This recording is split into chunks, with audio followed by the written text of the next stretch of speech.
शेतकरी बांधवांनो, अखेर प्रतीक्षा संपली. तुमच्या बँक खात्यात थेट 17,000 रुपये प्रति हेक्टर व्हायला सुरुवात देखील झालेली आहे. हो, तुम्ही अगदी बरोबर ऐकलत. 3,200 कोटी रुपयांचा पहिला हप्ता थेट डीबीटीद्वारे 30 लाख बंधित शेतकऱ्यांच्या खात्यात पाठवला जातोय. पण थांबा, जर आज तुमच्या खात्यात मेसेज आला नाही तर काय करायचं? तुमचे पैसे नक्की कोणत्या दिवशी जमा होणार आणि एक छोट्या चुकीमुळे तुमचे पैसे अडकूसुद्धा शकतात का? अजिबात काळजी करू नका. हा फक्त पहिला हप्ता आहे. यानंतर लगेचच 8,000 कोटी रुपयांचा दुसरा हप्ता जारी केलेला आहे. त्यामुळे एकाही शेतकऱ्यावर अन्याय होणार नाही.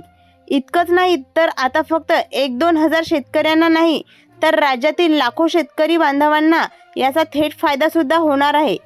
तुमच्या जिल्ह्यात आज पैसे आले की उद्या येणार हे जाणून घेण्यासाठी कमेंट बॉक्समध्ये तुमच्या जिल्ह्याचं नाव आताच सांगा. आणि पीक विम्याची अशीच प्रत्येक पक्की अपडेट सर्वात आधी मिळवण्यासाठी आपल्या OMT इन्फॉर्मेशन टेक चॅनलला लगेच सबस्क्राईब करा. चला तर आता पाहूयात तुमच्या जिल्ह्यात पैसे नक्की कधी जमा होणार आहेत आणि त्यांची संपूर्ण माहिती लगेचच जाणून घ्या. आणि इतकंच नाही तर शेतकरी बांधवांनो, आता तुमच्या खात्यातून पूर्ण पैसे जमा होणार आहेत.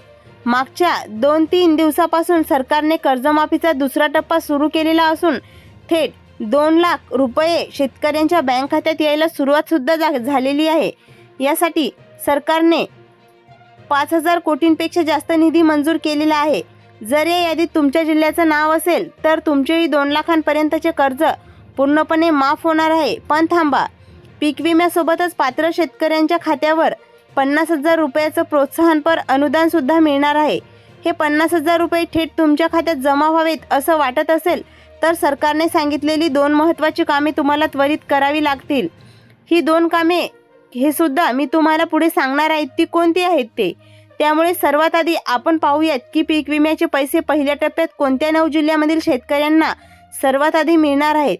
त्या 9 जिल्ह्याची नावं काय आहेत हे पाहिल्यानंतर आपण लगेचच पाहणार आहोत की हे पैसे कोणाला मिळणार आणि अनुदानाचे 50,000 रुपये मिळण्यासाठी मुख्यमंत्री यांनी कोणती 2 कामे करायला सांगितलेली आहेत. आणि हे पाहिल्यानंतर आपण लगेचच पाहणार आहोत की अनुदानाचे 50,000 रुपये नेमके कधीपासून वाटप सुरू होत आहेत आणि हे पैसे मिळवण्यासाठी मुख्यमंत्री यांनी काय करायला सांगितलेलं आहे. त्यामुळे हा व्हिडिओ तुमच्यासाठी अत्यंत महत्त्वाचा आणि फायद्याचा ठरणार आहे. व्हिडिओ अजिबात स्किप न करता अगदी शेवटपर्यंत बघा. चला तर आता पहिल्या टप्प्याचे पैसे वाटप होणाऱ्या त्या 9 जिल्ह्यांची नावे बघूयात. या 9 जिल्ह्यातील शेतकऱ्यांच्या खात्यावर सर्वात आधी पैसे जमा होणार आहेत. तर या यादीत तुमच्या जिल्ह्याचं नाव असेल तर तुमच्या बँक खात्यात पीक विम्याचे पैसे 17,000, काहींच्या खात्यात 18 तर काहींना नुकसान जास्त असल्यास 20 ते 22,000 रुपये प्रति हेक्टरी थेट डीबीटीद्वारे जमा होणार आहेत. या निर्णयामुळे बळीराजाला मोठा दिलासा मिळालेला असून आता कसलीही अडचण राहणार नाही. चला तर आता लगेचच त्या 9 जिल्ह्याची नावे स्क्रीनवर बघूयात. त्यामुळे आता कोणत्याही काळजी करण्याचे अजिबात कारण नाही. चला तर आता थेट पाहूयात की या यादीमध्ये तुमचे जिल्हे आणि तालुके नक्की कोणते आहेत ते. सर्वोत्तम बातमी म्हणजे जिल्ह्यासोबतच पीक विमा नुकसान भरपाईच्या तालुक्याची आणि महसूल मंडळाची यादीसुद्धा समोर आलेली आहे. जर या यादीत तुमच्या तालुक्याचं नाव असेल तर तुमच्या खात्यात 17 ते 18,000 रुपये थेट डीबीटीद्वारे जमा होणार आहेत. यात सर्वात पहिला तालुका आहे उमरी तालुका. उमरी तालुक्यातील धानोरा महसूल मंडळासाठी सरकारने थेट 10,77,00,000 रुपये मंजूर केलेले आहेत. तर जर तुम्ही उमरी तालुक्यातील धानोरा महसूल मंडळातील शेतकरी असाल तर हा व्हिडिओ संपूर्ण निधी थेट तुमच्या बँक खात्यात ट्रान्सफर व्हायला सुरुवात देखील होणार आहे. आता पुढे पाहूयात या यादीतील दुसरा तालुका कोणता आहे. शेतकऱ्यांसाठी आतापर्यंतची सर्वात मोठी आणि दिलासा देणारी बातमी समोर आलेली आहे. चला तर आता पाहूयात या यादीतील पुढचा तालुका कोणता आहे. पैसे वाटप होणाऱ्या यादीतील महाराष्ट्रातील दुसरा तालुका आहे कंधार. कंधार तालुक्यातील डिग्रस आणि कंधार महसूल मंडळातील शेतकरी बांधवांसाठी सरकारने 8,76,00,000 रुपये मंजूर केलेले आहेत. या भागातील शेतकऱ्यांच्या खात्यावर 18,000 ते 20,000 रुपयांपर्यंतची रक्कम जमा व्हायला सुरुवात झालेली आहे. ज्यांना अजून पैसे मिळालेले नाहीत त्यांच्या खात्यात येत्या 2 ते 3 दिवसात हे पैसे नक्की जमा होतील. त्यामुळे कंधार तालुक्यातील शेतकरी बांधवांना सरकारकडून हा खूप मोठा दिलासा मिळणार आहे. चला तर आता लगेचच जाणून घेऊया या यादीतील पुढच्या क्रमांकाचा तालुका आणि जिल्हा कोणता आहे. या यादीतील पुढचा तालुका आहे मुदखेड. मुदखेड तालुका त्या तालुक्यातील असाल तर तुमच्यासाठी 7,15,00,000 रुपये मंजूर झालेले आहेत. महत्त्वाचं म्हणजे हा सर्व पैसा DBTद्वारे थेट तुमच्या बँक खात्यात वर्ग केला जात आहे. त्यामुळे जर वरून 17,000 रुपये पाठवले असतील तर 1 रुपयाही न कट होता पूर्ण 17चे 17,000 रुपये तुम्हाला थेट तुमच्या खात्यात जमा होणार आहेत. आणि शेतकरी बांधवांनो, एवढंच नाही तर यानंतर 50,000 रुपयाचं प्रोत्साहनपर अनुदान सुद्धा वाटप होणार आहे. पण हे 50,000 रुपये नक्की कधीपासून मिळणार आहेत आणि ते मिळवण्यासाठी मुख्यमंत्री यांनी सांगितलेली ती 2 कामे कोणती तुम्हाला लगेचच करावी लागतील, ही सर्वात महत्त्वाची माहिती आता आपण पुढे पाहणार आहोत. त्यामुळे व्हिडिओ शेवटपर्यंत अजिबात मिस नका करू. हे 50,000 रुपयाचं प्रोत्साहनपर अनुदान पूर्णपणे DBTद्वारे थेट तुमच्या खात्यावर जमा होणार आहे. लाखो शेतकऱ्यांना मोठा दिलासा देण्यासाठी सरकारने हा ऐतिहासिक निर्णय घेतलेला आहे. DBTची प्रक्रिया असल्यामुळे मधल्यामध्ये 1 रुपयाही अडकणार नाही. पूर्ण रक्कम थेट तुमच्या बँकेत जमा होईल. त्यामुळे आता कसलीही काळजी करायची अजिबात गरज नाही.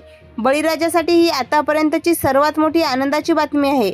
चल तर आता पाहूयात पीक विमा नुकसान भरपाईच्या 9 जिल्ह्यांच्या यादीतील पुढचे उरलेले जिल्हे कोणते आहेत ते. जर यापुढील यादीत तुमच्या जिल्ह्याचं नाव असेल तर तुमच्याही बँक खात्यावर सरकारकडून पूर्ण रक्कम कधी आणि कशी जमा होणार हे आता आपण पुढे पाहूयात. सरकार ही पूर्ण रक्कम थेट खात्यात वाटप करणार असल्यामुळे आता 100% सर्व पैसे तुमच्या बँकेत जमा होणारच आहेत. चला तर आता पुढच्या जिल्ह्याची आणि तालुक्याची यादी पाहूयात. पुढचा जो जिल्हा आहे तो अतिशय महत्त्वाचा जिल्हा आहे, तो म्हणजे धाराशिव. आमदार राणा जागतिकसिंह पाटील यांनी दिलेल्या माहितीनुसार धाराशिव जिल्ह्यातील बळीराजासाठी महायुती सरकारने 3.39 कोटींचा निधी मंजूर केलेला आहे. मार्च महिन्यात झालेल्या अवकाळी पावसामुळे ज्या शेतकऱ्यांचं नुकसान झालेलं होतं त्यांच्या खात्यात हे अनुदान जमा होण्याची प्रक्रिया थेट सुरू झालेली आहे. पण इथे एक सर्वात मोठी आणि महत्त्वाची सूचना आहे. ज्या शेतकरी बांधवांनी EKYC अजून बाकी आहे त्यांनी ते तातडीने पूर्ण करून घ्यावी. जर तुमचे EKYC बाकी राहिली तर तुमचे पैसे अडकू शकतात. त्यामुळे बँक खात्यात विना अडथळा येण्यासाठी पैसे ही EKYC प्रक्रिया त्वरित पूर्ण करा. कोणत्याही पात्र शेतकरी अनुदानापासून वंचित राहू नये आणि शासनाची मदत थेट बँक खात्यात पोहोचावी यासाठी आमचा पाठपुरावा सुरू असल्याचा आमदार राणा जागतिकसिंह पाटील यांनी स्पष्ट केलेलं आहे. म्हणजेच आता धाराशिव जिल्ह्यातील बंधित शेतकऱ्यांच्या खात्यावर नुकसानानुसार 10,000, 15,000 आणि 14,000 किंवा 20,000 रुपयांपर्यंत भरघोस मदत थेट जमा होणार आहे. आता यानंतरचा पुढचा महत्त्वाचा तालुका आहे माहूर तालुका. माहूर तालुक्यातील माहूर, सिंदखेड, वाई बाजार आणि वानोळा या 4 महसूल मंडळासाठी तब्बल 19,000 कोटी 17 लाख रुपयांचा निधी मंजूर झालेला आहे. जर तुम्ही या महसूल मंडळामधील शेतकरी असाल तर विम्याचे हे पैसे तुमच्या खात्यात जमा होण्याची प्रक्रिया सुरू झालेली आहे. चला तर आता अनुदानाचे 50,000 रुपये आणि पीक विम्याचे पैसे आणखी कोणत्या जिल्ह्यांना मिळणार आहेत आणि हे सर्व पैसे मिळवण्यासाठी सरकारने सांगितलेली ती 2 अतिशय महत्त्वाची कामे कोणती आहेत ते आता आपण पुढे सविस्तर पाहूयात. ही 2 कामं कधीपर्यंत करायची आता हे आपण पाहूयात. आता फक्त शेवटचा 1 मिनिटाचा व्हिडिओ अत्यंत लक्ष देऊन पहा. तर शेतकरी बांधवांनो, नांदेड जिल्ह्यातील ज्या तालुक्यांची नावं आपण पाहिली आहेत त्या नांदेड आणि धाराशिवमधील शेतकऱ्यांच्या खात्यावर पीक विम्याचे पैसे जमा व्हायला सुरुवात झालेली आहे. इतकंच नाही तर कर्जमाफीच्या दुसऱ्या टप्प्यात तब्बल 62,000 शेतकऱ्यांच्या खात्यावर 500 कोटी रुपयांचा निधी 2 ते 3 दिवसात जमा केला जाणार आहे. आणि अनुदानाचे 50,000 रुपये ठराविक 8-9 जिल्ह्यापुरते मर्यादित नसून संपूर्ण महाराष्ट्रातील पात्र शेतकऱ्यांना मिळणार आहेत. जसे शेतकरी पात्र होतील, आपली EKYCची प्रक्रिया पूर्ण करून ठेवतील, तसतसे अनुदान, कर्जमाफी आणि पीक विम्याचे पैसे थेट त्यांच्या बँक खात्यात जमा होणार आहेत. त्यामुळे जर तुमची EKYC बाकी असेल तर ती आजच पूर्ण करून घ्या, जेणेकरून 1 रुपयाही अडकणार नाही. आणि शेतकरी बांधवांनो, ही सर्व खात्रीशीर रक्कम मिळवण्यासाठी ती 2 महत्त्वाची कामे कोणती आहेत ती आता नीट समजून घ्या. पहिलं काम आहे तुमची EKYC तातडीने पूर्ण करून घेणे. दुसरं काम, तुमचं आधार कार्ड मोबाईल नंबरशी लिंक आहे की नाही आणि बँक खात्याशी आधार संलग्न आहे की नाही ते तपासून घ्या. जर नसेल तर त्वरित करून घ्या, जेणेकरून खात्यात येणारी रक्कम एका सेकंदात जमा होईल आणि 1 रुपयाही अडकणार नाही. हे काम पूर्ण करताच पीक विमा, कर्जमाफी आणि अनुदानाचा पैसा थेट तुमच्या खात्यात जमा होणार आहे. इतकंच नाही तर बीड, अमरावती आणि सोलापूर जिल्ह्यातील शेतकऱ्यांना पीक विमासुद्धा प्रशासनसुद्धा लवकरच मार्गी लावण्याची शक्यता आहे. या जिल्ह्यांची घोषणा होताच ती अपडेट सर्वात आधी आपल्या चॅनलवर दिली जाईल. त्यामुळे अपडेट्स पाहण्याआधी आपल्या चॅनलवर ॲक्टिव्ह राहा. व्हिडिओ आवडला असल्यास लाईक करा, सर्व शेतकऱ्यांना शेअरसुद्धा करा आणि आपल्या OMT इन्फॉर्मेशन टेक चॅनलला नक्की सबस्क्राईब करायला अजिबात विसरू नका.